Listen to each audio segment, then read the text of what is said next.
I built my track car for under £10,000. But what if the budget was a bit higher and I didn't want to do any building, just buying? Well, today I'm going to give you 5 exotic cars that are all built for the track that can be had for less than 100 grand. A lot of money, but a lot of performance for that kind of money. If you want to see another track car video at some point in the future, then do hit the like button. 1,000 likes to make that video. Subscribe as well if you're one of the 77% of people watching this right now who isn't subscribed. And without further ado, let's get straight into it.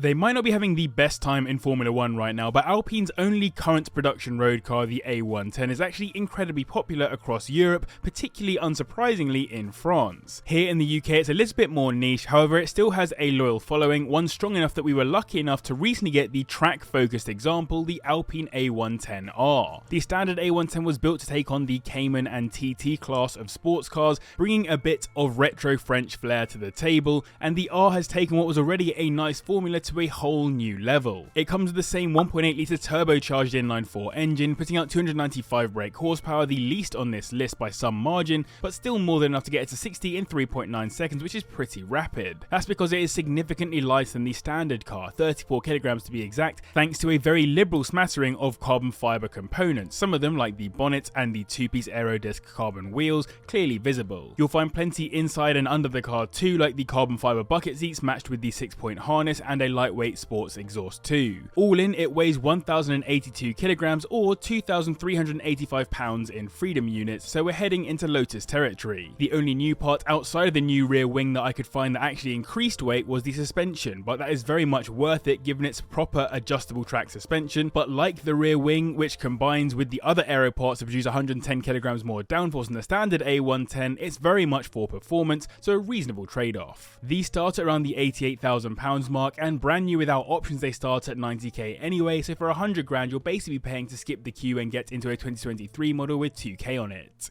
It's too new to talk about reliability, but given these are so expensive new and require an acquired taste, I reckon they'll be pretty rare cars forever. I've driven quite a few fast BMWs, including the F82 BMW M4, which in and of itself came with a bunch of special models. The most aggressive model you could get, which is entirely track focused, is this, the BMW M4 GTS, which picked up where the E92 M3 GTS left off, as a car you probably don't want to use for a trip to the shops, but do want to take to the Nürburgring for a very exciting lap. Similar again to the A110R, it's lighter than the standard M4 by 27 kilograms, coming in at 1,585 kilograms, which is pretty light for a coupe of its size and power. When you consider this thing comes with a roll cage, that's pretty good savings elsewhere, including a bunch of fiberglass parts, removal of soundproofing, and again a bunch of carbon fiber for the aero parts like the splitter and rear wing, which massively increase downforce both front and rear. Add on the adjustable KW suspension and the titanium exhaust, plus the additional 68 brake horsepower over the standard M4,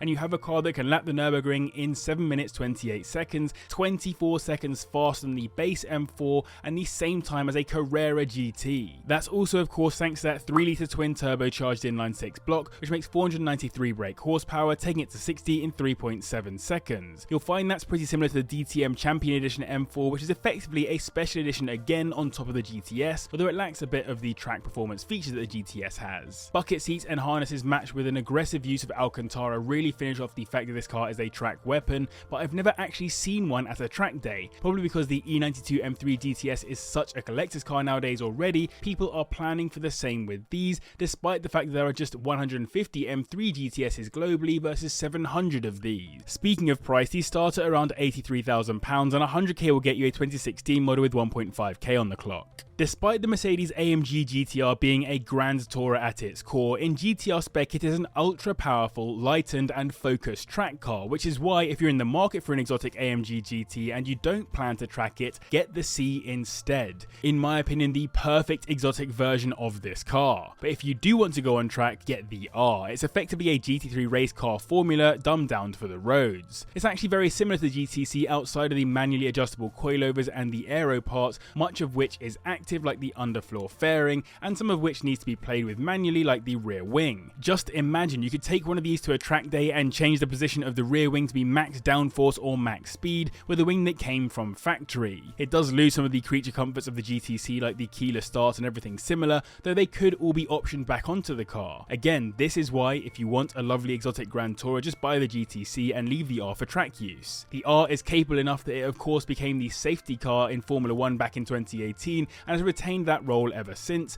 of course now sharing responsibilities with the Vantage, which has famously been complained about by F1 drivers for not being as fast as the AMG. It will also dominate the BMW we just spoke about around the Nürburgring with a time of 7 minutes 10 seconds, which made it the fastest rear-wheel drive production car to lap the ring at the time, and the 5th fastest road legal car altogether around the ring at the time too, and absolutely the quickest car around the ring on this list. These come with a 4-litre twin turbocharged V8 engine making 576 brake horsepower, the most on this list, taking them to 60 in 3.5 seconds, and 90k is the minimum you'll need to spend to get into one, with 100k being enough for a 2019 model with around 30,000 miles on it. So I hope you guys are enjoying this video. If you are, then do hit the like button and subscribe as well if you're new. And let me know in the comments down below, would you rather have a track car that is track exclusive or a car that is both built for the road and track? I have the latter and it's lovely, but there are benefits to having a track car only. Let me know your thoughts. Taking second on this list is probably for many people the most desirable car in the video, the Porsche 911 991.1 GT3. The step down from the GT3 RS, but still a plenty capable exotic car built to go fast on track while also being usable for day-to-day purposes. Within our 100k limit, you'll only get yourself a 991.1, which was known to be the less reliable car as they had problems with connecting rod bolts, which caused a mass recall of the car to be resolved. That luckily meant that the car got a 10-year warranty from Porsche to resolve any issues that may come from those bolts, which interestingly will have just run out, hence so many of them have now dipped in price, as not long ago these were still well above the 100k mark. Now these start at around 80k, making it the cheapest car on the list, and 100k gets you a 2014 model with around 40k on the clock. That'll get you a 3.8 litre flat 6 engine which puts out 468 brake horsepower, taking it to 60 in 3.4 seconds, pretty good for the only naturally aspirated car on the list. This car ran the ring in a time of 7 minutes 25 seconds, which makes it pretty good value for money, which is made possible by it having incredible aero and brakes, as well as the rapid PDK gearbox and rear wheel steering to up the agility and reduce the understeering and reluctant turn-in that the 997 GT3 was slightly more guilty of. You could get these with a more touring style spec, meaning no cage and more comfortable sports seats, or in club sport spec, which is more track focused with the half cage and harnesses matched with the bucket seats. I personally would go for the latter, but either way they're both available within our price range. And again, either way you're getting a car that is almost certainly one day going to be a cherished classic, knowing the way that Porsche GT products go, particularly 911s. Taking the top spot on this list is an actual dream car for me, the Lotus Exige Cup 430, a car that definitely errs on the side of racing more than it does daily ability, so much so you could actually buy track only versions of the Exige, though they are quite rare. Genuinely try getting in and out of one of these, and like a race car there is no dignified way of doing it as these sills are so huge. These produce 220 kilograms of downforce thanks to those super aggressive track stylings,